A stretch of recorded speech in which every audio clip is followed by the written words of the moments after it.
This is purely a journalistic point of view. Nothing more has been said in this video other than that of which has been reported by various media sources and backed up with sources seen at the end of this video. Back in the 1970s, Hollywood made a string of disaster movies, including 4 films based on airline disasters, beginning with Airport in 1970 and ending with the Concorde Airport 79. In May 2002, the WWE had an airline disaster of its own, leading to wrestlers' terminations, lawsuits, and reportedly a close brush with death.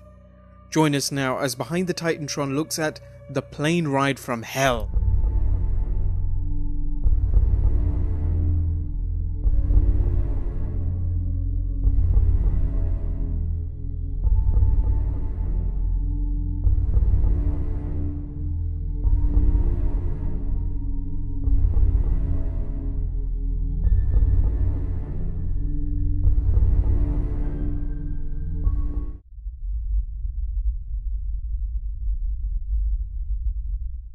On the 5th of May 2002, the WWE chartered a commercial flight to take its wrestlers home after a tour of England, including its 4th May 2002 Insurrection pay-per-view.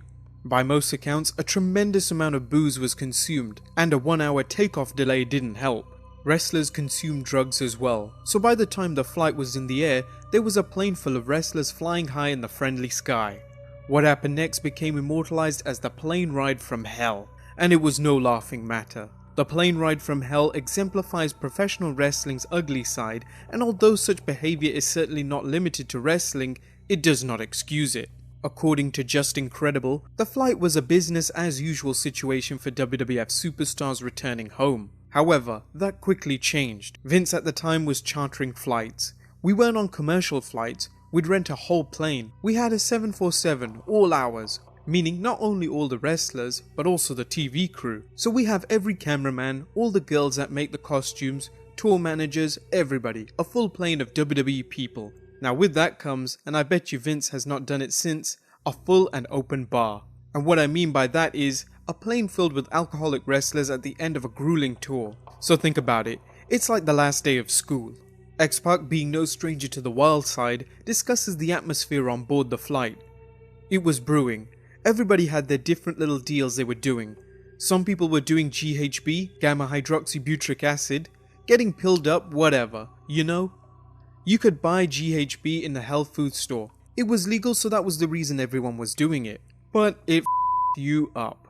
GHB is a central nervous system depressant that is commonly referred to as a club drug or a date rape drug. Euphoria, increased sex drive, and tranquility are reported positive effects of GHB abuse. Given the known effects of alcohol, GHB, and the presence of WWE superstars, some of who were abusing performance-enhancing drugs, what's the worst that could happen?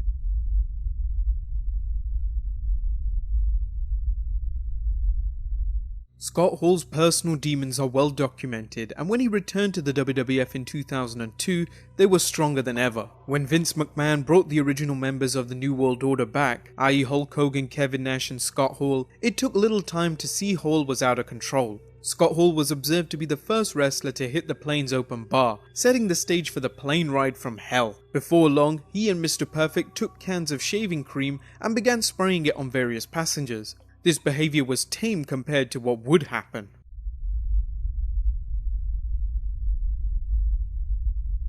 Former wrestler turned WWF front officer worker, Michael Hayes was seated next to wrestler JBL. Hayes, a notorious boozer at the time, was harassing JBL, who had suffered a nasty cut to his head during the overseas tour. For whatever reasons, Hayes made the mistake of punching JBL in the head, and JBL returned fire. Depending on who you believe, JBL either knocked Hayes out with one punch or the punch eased Hayes into unconsciousness with some help from the copious amounts of alcohol in Hayes' bloodstream. To add insult to injury, someone cut Hayes' ponytail whilst he slept, then posted the picture in the Raw dressing room the next night. X-Pac was believed to be the culprit. One story has it that Hayes almost urinated on Linda McMahon during the flight. Hayes' alcohol problems are well known. He also got obscenely drunk at Triple H and Stephanie McMahon's wedding and made a fool of himself with his inebriated karaoke singing, so much so that Linda McMahon had to put him in his place by going on stage and taking the mic away from him. Another lowlight involving Hayes and alcohol included a tirade at WrestleMania 24's after party where he told Mark Henry, "I'm more of a than you are." Hayes was also suspended in 2013 for having drinks with Rosa Mendes when Mendes had just returned from dealing with alcohol-related problems. The fact that Hayes has kept his job and his teeth is nothing short of a miracle.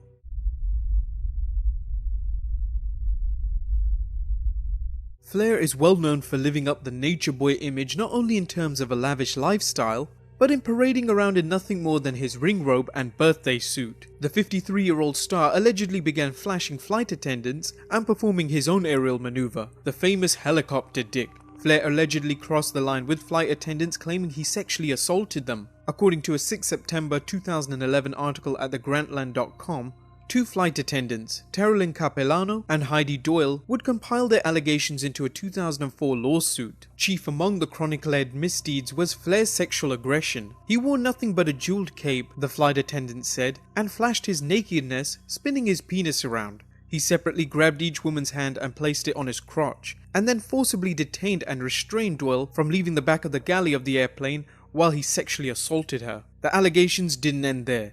Wrestler Scott Hall was also accused of licking Doyle's face and telling her he wanted to lick her.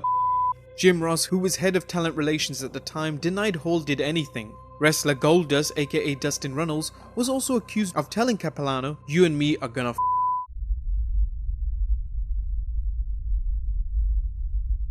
Dustin Runnels' harassment did not end there. Dustin's ex-wife Terry Runnels was aboard the plane, and Dustin reportedly began serenading his wife over the plane's intercom. Fortunately for Terry, Jim Ross exercised his authority and ordered Rhodes to come off the intercom. Even more unfortunate is that Dustin was less than a year away from doing his Tourette's gimmick. Had he done a stuttering serenade, he might have calmed down the tortured souls on the tumultuous flight.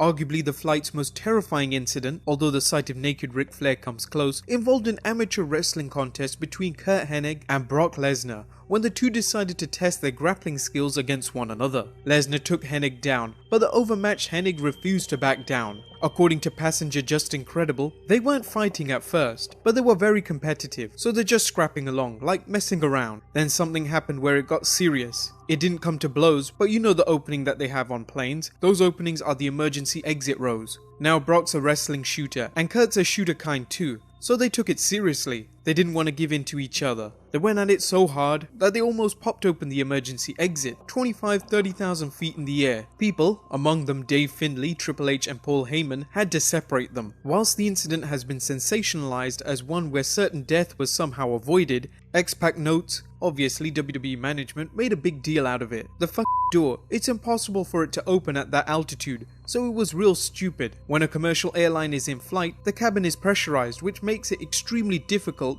if not impossible, to open a hatch. Lesnar and Perfect's takedown contest wasn't the first time one had been held during a WWF flight. As X-Pac recalls, the flight before, Vince and Kurt Angle had a takedown tournament in the aisle, but as soon as it happened with Hennig and Lesnar, they made a big deal out of it.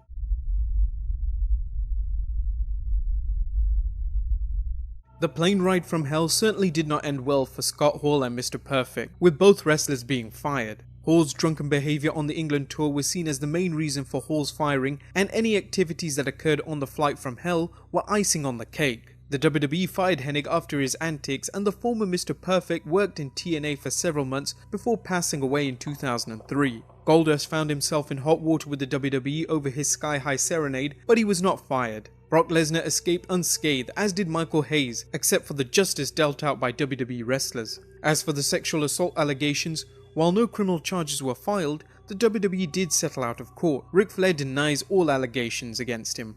Well guys, there you have it, a flight that could have gone down literally and figuratively, but one which thankfully fell short of a Hindenburg-like disaster. We hope you've enjoyed this edition of Behind the Titantron, and be on the lookout for more. Be sure to leave your comments down below on which Behind the Titantron video you would like to see next. Subscribe if you already haven't, and I'll see you next time with some more wrestling content.